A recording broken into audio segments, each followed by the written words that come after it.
Hey guys, in this video I'm going to be talking all about amino acids. So in my intro biology class, I had to memorize the structures of all 20 amino acids for some reason, because my bio professor wanted to. But you might have to memorize it in biochemistry or something like that. So first, I'll focus on the big idea. So here is all the 20 amino acids sorted by their properties. And so the non-polar ones don't have any charges. They're all mostly carbons and hydrogens. They're not charged. The polar ones have functional groups like hydroxide, OH, or sulfur, that make it so they're polar. And then these ones are acidic and basic because of these things here. Oh, the charge. I did not mean to do that one. So, and also for the aromantic ones, they are phenylalanine, tyrosine, tryptophan, and also histidine.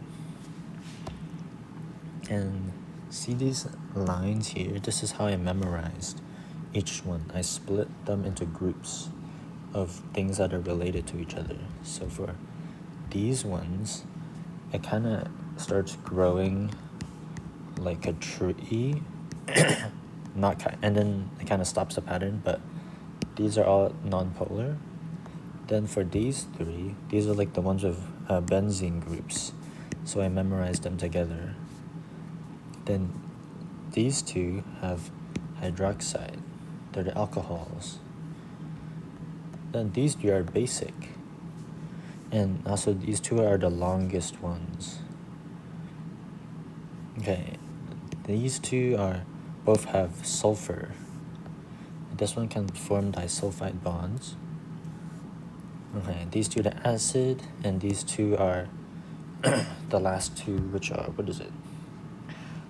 they're polar. But I memorized these two together because they're actually really similar. See, the only difference is these things at the end. So I think to memorize the amino acids and the properties, you should memorize their functional groups too. Okay, now I'll show you the backbone. So because these are all the R groups, you don't see the backbone. So the backbone looks like this. NCC, nitrogen, carbon, carbon. This one is an amine group. Now at the end of the amino acid, there is a carboxyl group. Amine, carboxyl, N terminus, C terminus. More amino acids are added on to this side because you can only add on to a hydroxide, like in DNA. And then this is the R group that is variable, and the R group can be any one of these. And how do they get added onto each other? So you have one of this, and you duplicate it, and it's added on by dehydration synthesis. So look, so I have another amino acid here.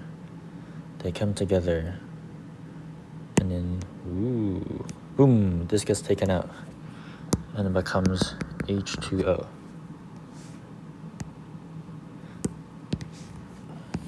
And then look, now the two amino acids are attached to each other. And so that's how a new amino acid is added on. And now I'll actually get to these structures. Synthesis. Okay.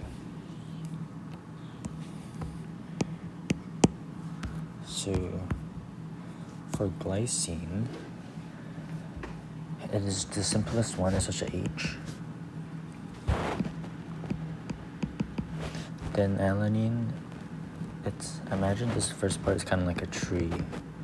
It grows, CH3, and then valine splits into a V shape.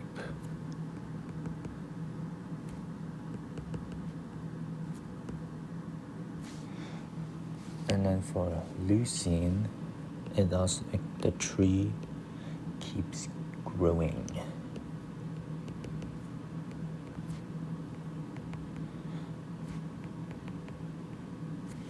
And then for isoleucine, the pattern kind of stops working for the tree.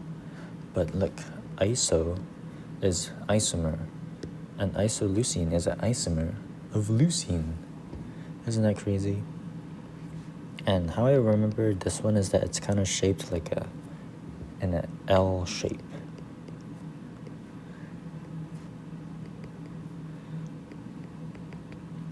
And also for the hydrogen on the side, this one goes from 3 to 1.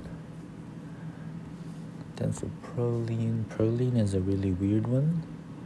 It's shaped like a pentagon. And for the hydrogens, they all have 2 on them. And how you memorize how much hydrogens each carbon has is that carbon always makes 4 bonds with 4 atoms. Like, for example, if you don't understand what that means, it's like this carbon is bonded to this thing, and these 2. So there's 4 things. And this one, on the edge, C is 1, and then it's bonded to 3 hydrogens. Or this one has 2 hydrogens because it's bonded to this one, and the 2 hydrogens. So carbon's always bonded to 4 things. Okay, now phenylalanine, my favorite one, because of the benzene ring. And actually, these things inside don't matter because of resonance.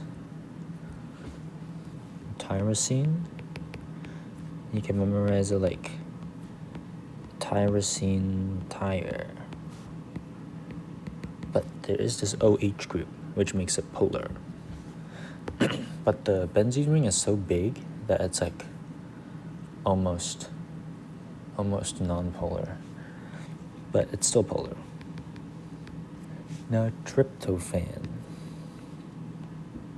Tryptophan has 2 of those weird rings. But at least it is symmetrical.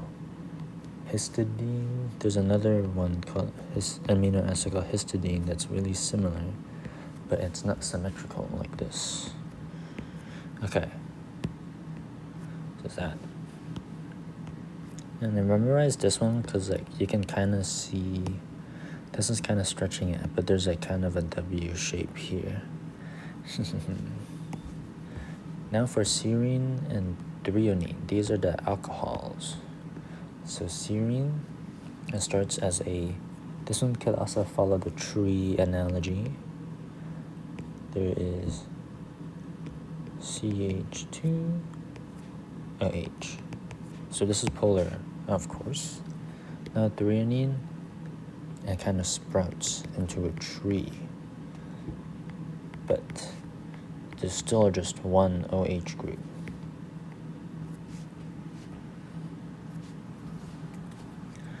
Now for histidine, lysine, and arginine, which is the basic amino acids. Histidine house, because it is house shaped. Look at this.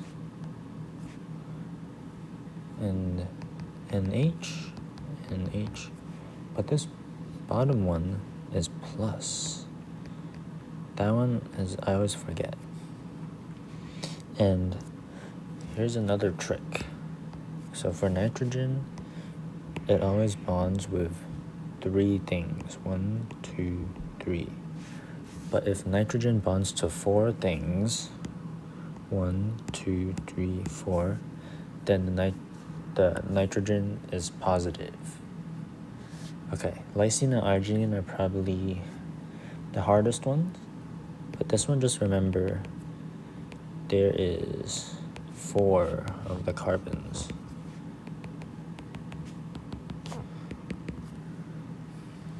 And then it ends with a NH3.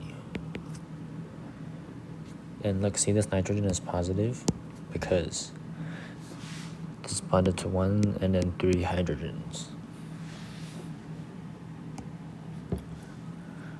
Now for arginine, this one I think is the hardest one to memorize because it's just random, really. Oh wait, I almost forgot. Sorry guys, I forgot to do this. Okay, CH2, 2. Arginine, you can remember there's 1 less carbon chain, but now there's a random NH interrupting, and then there's a single carbon by itself, which is bonded to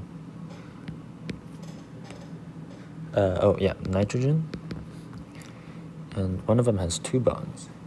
So you know what that means? This one is plus. Now for methionine and cysteine, the 2 with sulfur in them. So methionine is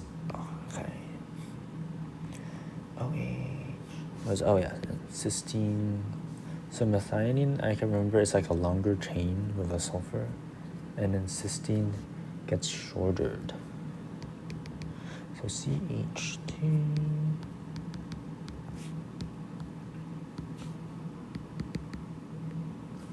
I guess, for cysteine, I remember it like as if what happened when you make a change to methionine.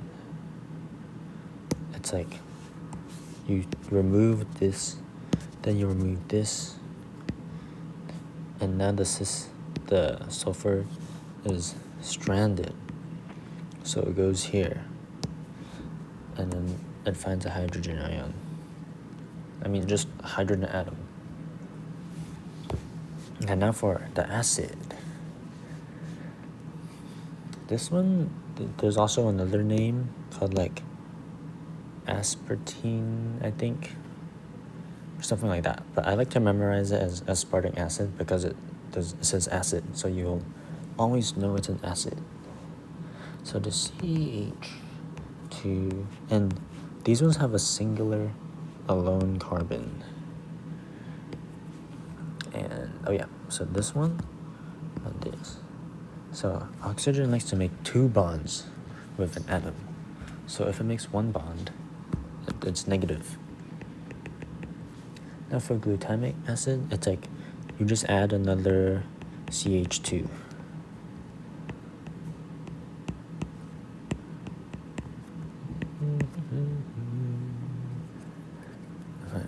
Now for asparagine and glutamine, which are really similar to aspartic acid and glutamic acid, except the O- is now NH2. So I can just copy this.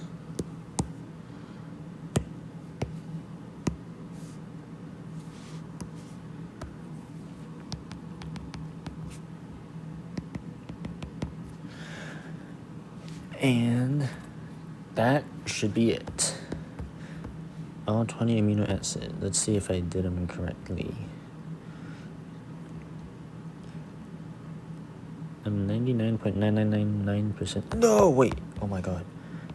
Okay. That was it. That should be the only mistake.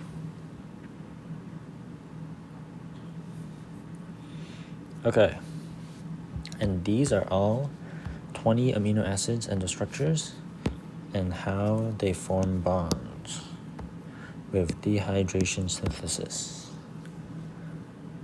And to memorize these better, I recommend looking online to find mnemonics to help you memorize it. And I'm not going to tell them to you here because I think if you make them yourself, like make them up yourself, with things that are more personal to you, then you'll memorize them better. So, yeah. Okay, thanks for watching, and I'll see you guys next time. Oh yeah, wait. Also, how do you memorize them? So for memorizing, you just have to draw this yourself many times. If you want to see how I did it, this is all the times I drew it. See? I drew it so many times on like whiteboards, paper, just wherever. You can also draw it like this, or just draw whenever you can, so you don't forget it.